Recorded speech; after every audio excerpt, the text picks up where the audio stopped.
Hello बच्चों। आज फिर मैं आपके साथ एक नए टॉपिक के ऊपर जो class 12th biology in human welfare health and disease का टॉपिक है, आपके साथ दोबारा जुड़ रहा हूँ। आज का हमारा टॉपिक है pathogens and parasites causing human disease. सबसे पहले बात हम करेंगे कि पैथोजन क्या होता है। पैथोजन होता है any disease causing agent, either it is a virus और बैक्टीरिया, जो हमारी बॉडी के अंदर डिजीज कॉज कर सकता है, डिजीज प्रोड्यूस कर सकता है, उसे पैथोजन कहा जाता है। पैथोजन एक ऑर्गेनिज्म है जो वायरस हो सकता है, बैक्टीरिया हो सकता है, फंगस हो सकता है या कोई पैरासाइट हो सकता है that can cause infectious diseases. They are essentially disease causing agents. The term pathogen comes from the Greek word pathos, means disease, and genes born of, indicating something that can generate disease. So pathogen क्या है? कोई भी disease causing agent, चाहे वो bacteria हो, चाहे वो virus हो, चाहे वो फंगस हो या कोई पैरासाइट हो, जो हमारी बॉडी के अंदर डिजीज कॉज करे, उसे पैथोजन कहते हैं। और पैरासाइट किसे कहते हैं? पैरासाइट वो ऑर्गेनिज्म होता है जो किसी दूसरे ऑर्गेनिज्म के ऊपर डिपेंड करता है अपनी नरिशमेंट के लिए, अपनी फूड के लिए। जो ऑर्गेनिज्म दूसरे ऑर्गेनिज्म के ऊपर डिपेंड करे उसे पैरासाइट कहते हैं, और जिस ऑर्गेनिज्म के ऊपर पैरासाइट डिपेंड करता है उसे होस्ट कहते हैं। So parasites are the organisms that live in or on other organisms. So parasites basically दो तरह के होते हैं, एक्टोपैरासाइट्स एंड एंडोपैरासाइट्स। तो जो बॉडी के सरफेस के ऊपर डिपेंड करते हैं उन्हें हम एक्टोपैरासाइट्स बोलते हैं, और जो बॉडी के इनसाइड रहते हैं, जैसे एस्कैरिश लुम्ब्रिकाइडस है, इंटेस्टाइन्स में रहता है, बॉडी के इनसाइड रहता है, तो उसे हम एंडोपैरासाइट कहते हैं। तो इसीलिए कहा गया है कि पैरासाइट जो होते हैं वो बॉडी के इन के ऊपर भी रहते हैं, इन में या ऑन के बॉडी के ऊपर रह सकते हैं, known as host, and obtain nutrients at their host expense.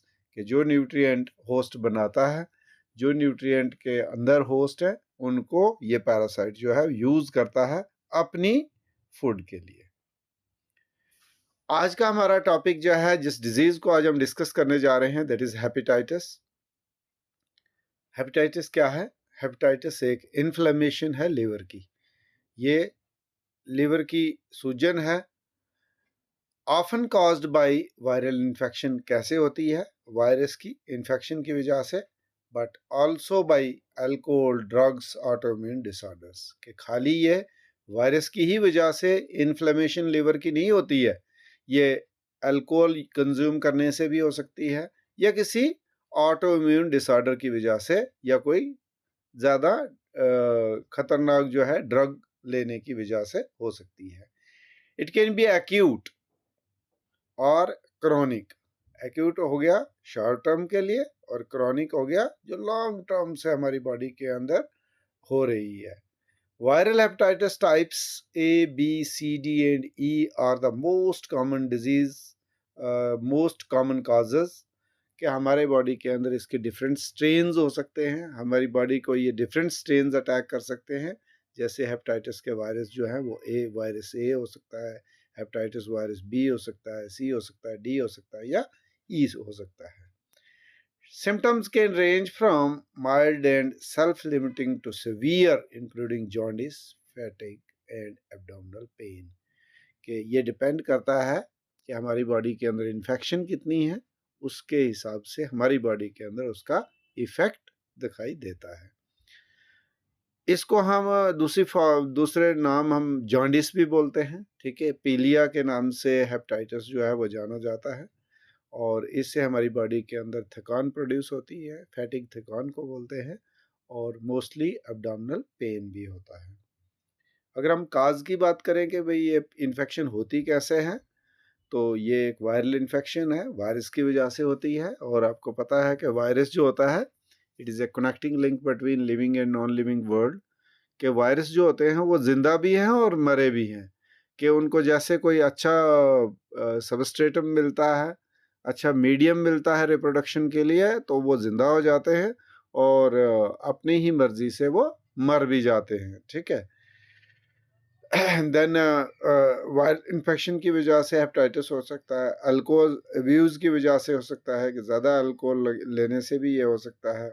कुछ मेडिकेशंस, कुछ ड्रग्स जो हैं वो भी लिवर की इन्फ्लेमेशन काज कर सकते हैं, या कुछ ऑटो इम्यून डिसऑर्डर्स हैं जो लिवर को अटैक करते हैं, या कुछ और फैक्टर्स भी हो सकते हैं जैसे बहुत सारे टॉक्सिन्स, पॉइजन जो हैं, इन्फेक्शंस बॉडी के अंदर हेपेटाइटिस काज कर सकती हैं।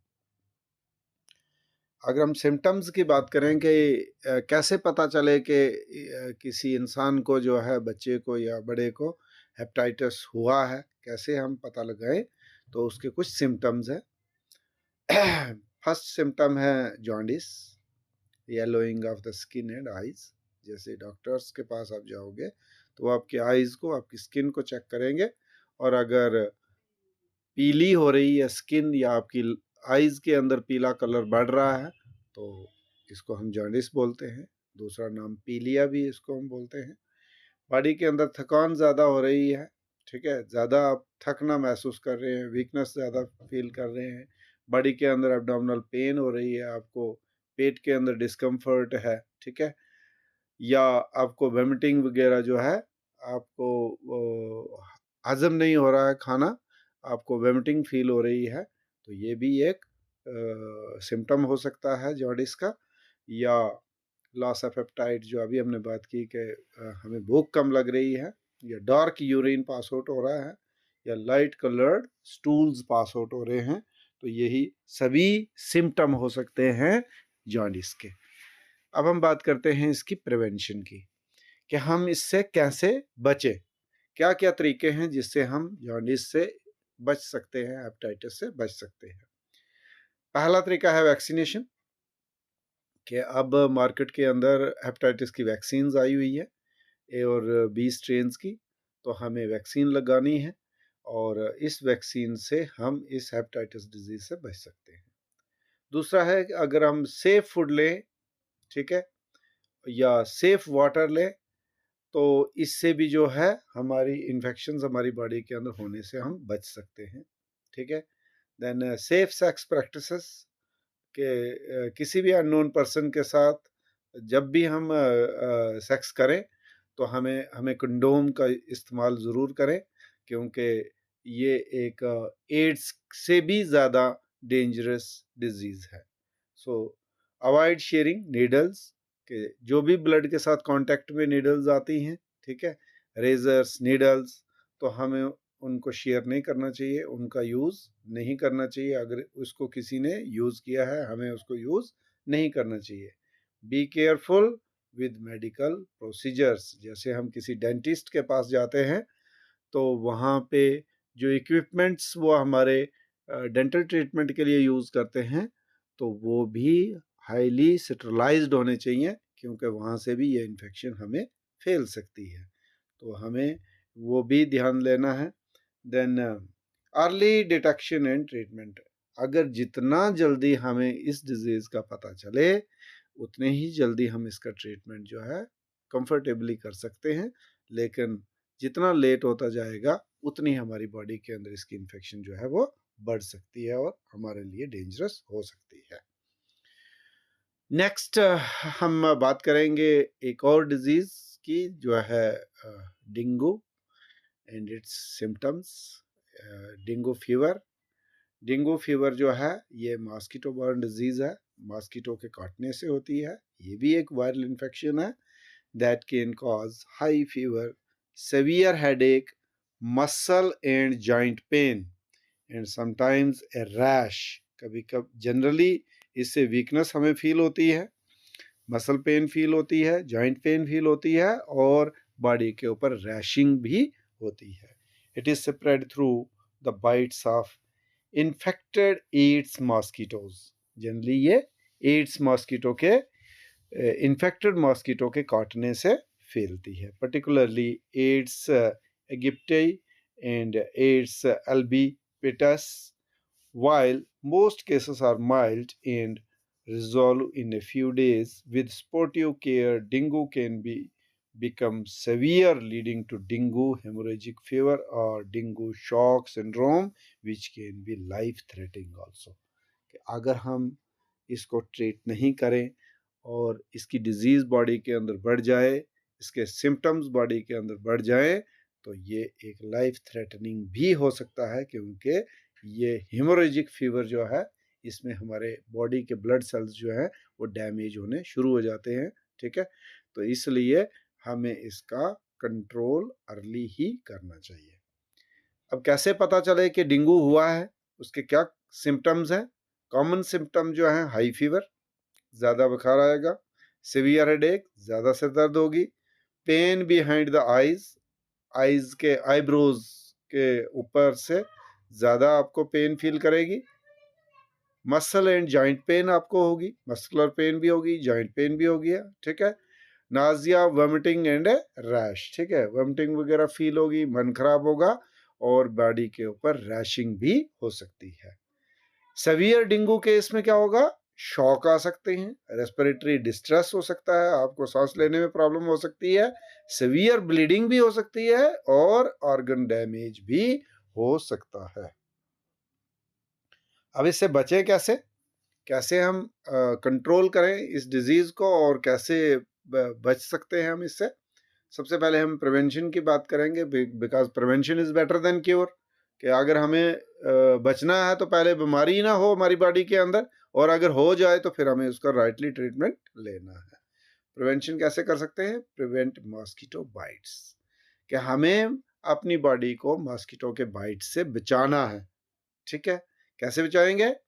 हमें इंसेक्ट रेप्लिएंट क्रीम्स जो हैं अपने बॉडी के ओपन सरफेस के ऊपर लगानी है सोने से पहले, ताकि मॉस्किटो जो है हमारी बॉडी तक पहुंचे लेकिन चला जाए, काटने के बगैर चला जाए। वियर प्रोटेक्टिव क्लोथिंग, कि जनरली जितना भी हम कवर कर सकें अपनी बॉडी को तो उतना कवर कर पाए, ताकि मॉस्किटो जो है वो कट ना कर पाए। कंट्रोल मॉस्किटो ब्रीडिंग, जितने भी डिचेस वगैरह हैं जहाँ पे मॉस्किटो जो है पानी रुकता है वहाँ पे मॉस्किटो ब्रीड करता है। ऐसे डिचेस को सड़क के किनारे, यहाँ आगे जहाँ भी पानी रुकता है हमारी लोकेलिटी में, तो वहाँ हमें इन डिचेस को फिल करना है ताकि पानी ना रुके। और जैसे कोई खाली बर्तन होते हैं जो ओपन में हम डालते हैं, उनको हम उल्टा डालें ताकि उसके अंदर पानी ना रुके, और पानी नहीं रुकेगा तो उसके अंदर मॉस्किटो की ब्रीडिंग नहीं होगी। सो हमें मॉस्किटो की ब्रीड होने से कंट्रोल करना है।